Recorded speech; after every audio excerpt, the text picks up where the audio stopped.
Yeah. Like minimalism is something that like fascinates me and I want to move more towards. And like for when it comes to stuff, a great tip that I saw was like, especially with objects or even like a card, is you take a picture of it and then you throw it out and then you have a book of all your important shit. Cause it's not like that special spoon. I don't know. Right. That, like, it's not actually the spoon. It's the memory of it. So if you have a picture of it, that picture will then invoke all the memories and then you've whittled all your clutter down into a book that can fit on a shelf.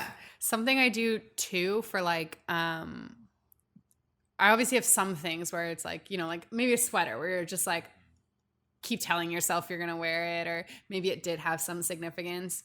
I will do like a halfway purge. So I will like put everything like in a garbage bag and I'll put it in the closet in the other room or like in your garage. And then like a few months later, if you can't remember what's in the bag, there's two ways you can do it. You can just throw the bag then, because it's like, you know what? There's nothing where I'm like, oh, where's that sweater? You know, because sometimes that happens. You're like, oh, I need those pair of shoes for this event. Then you go get them. If you don't even remember what's in the bag, to me, it can just go. Or you sit down, you open it up, you go through it. And there might be some moments where you're like, oh yeah, like I love this shirt, but I didn't even realize that I got rid of it. So then you can get rid of it. And it gives you an opportunity to like save some. So if you go through and you're like, oh, I actually do really love this, you can take it out. So it's a nice way to like almost like practice purging, because sometimes people get in a purging mood and then the next day they get in like a hoarding mood and they regret the purge. So yeah, you can kind of like halfway do it. And then I also think about, there's two ways you can do it. Like if you can sell your stuff on Marketplace on Facebook. So sometimes I think like, do I want this sweater to maybe wear it once in the next year, or would I rather $20 for it? And that's one way to do it. Or donating. Like you're like, okay, this sweater could sit in my closet for a year, or someone who like does not own a sweater could have it, right? So whether you're more like capitalist or social, either way, like you can find a way to talk yourself out of keeping stuff. Yeah. The hardest clothing thing for me is like, if it's like a high school, like my volleyball sweater, it has my number, my name on it. It's like, I don't wear it, but do I get rid of it? Like I would feel super weird if I saw someone wearing like my volleyball. Right. You know what I mean? So that's the biggest hurdle for me in terms of like decluttering. Yeah. It's like shit like that. Well, and sometimes, so with something like that, if it is really truly sentimental, it's like, it's kind of cheating because like it's at my parents' house, but so it's not in my house. But like, me and my sisters, like we each had a box, and it's like kind of like memories, but also like it's like things like awards. Like I don't need my medals hanging, but I do appreciate that they still have them from like when I danced when I was younger. But you could have a box like that that's like your volleyball hoodie. You get like one thing. You don't need like 6 volleyball memories, right? But the hoodie could be the memory for volleyball, for powerlifting, right? Like you could keep like an award, or like I kept my first like Romaleos, they're like lifting shoes. Like even though I have a more recent pair, like that's one scenario where I know I don't need both in my house because I'm not really wearing either. But one is like if I want to start lifting heavy again, those are the better shoes. But the other ones is like we built LVD with those shoes, you know? So like I have that, and I just have it now somewhere else as like a memory stash. And I think that's different because you don't need your volleyball hoodie in your closet. So when you go get dressed, you're not going to see it every time, but you can have like a walk down memory lane box that like, you know, you show your girlfriend, or when you get married, you go through it, and like, it's nice to think about, but it stays in the basement tucked away somewhere. That's fair. If I can get like I do in the morning, I have a notebook and I write down like at least 3 things I'm grateful for. And I like to do it in the morning because it makes me reflect on my day before too. But like when I started it, it was kind of hard to come up with 3 because you're trying to do 3 like totally different every time, right? Like I can't just be like, I'm grateful for Josh. It would be like something more specific.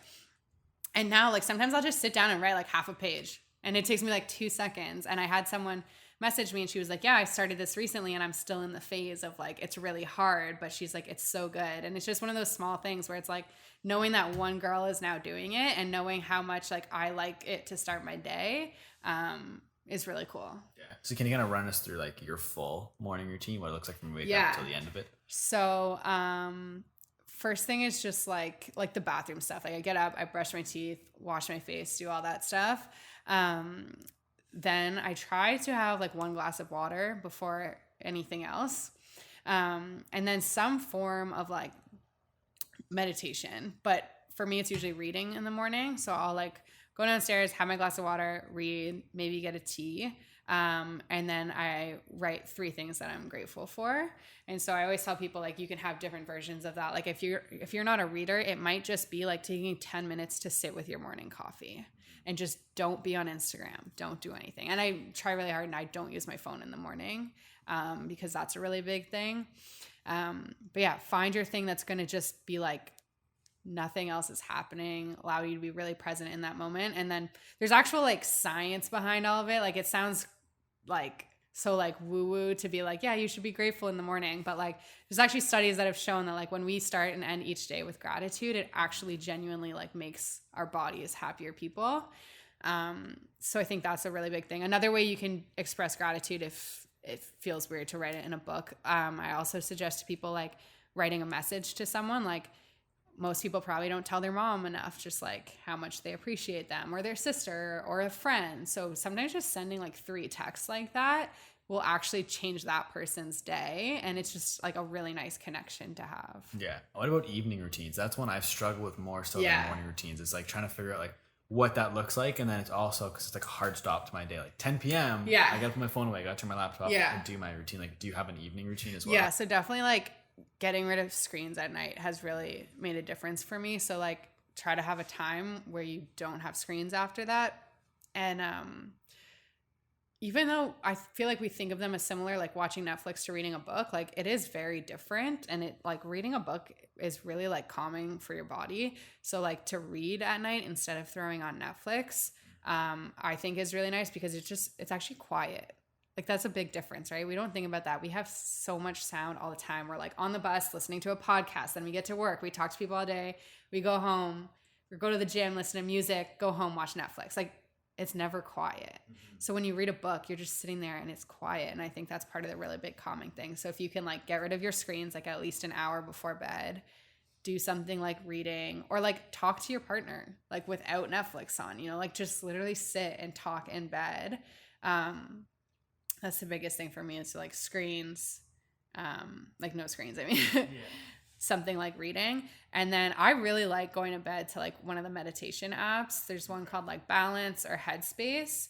Before it was like, it would knock me out like that. Like when I first started doing it, I was like, this is amazing. Cause I'm really someone like my head is going at night and it really helped me combat that. And now I can actually like put myself to sleep without it, but I still really like it. I find I have like a much deeper, peaceful sleep when I go to sleep with something like that, which is interesting because I like went away from it and then I kind of went back to it. And I think I actually get a better sleep because you're just like in a different place before bed. Right. So that's the biggest thing for me.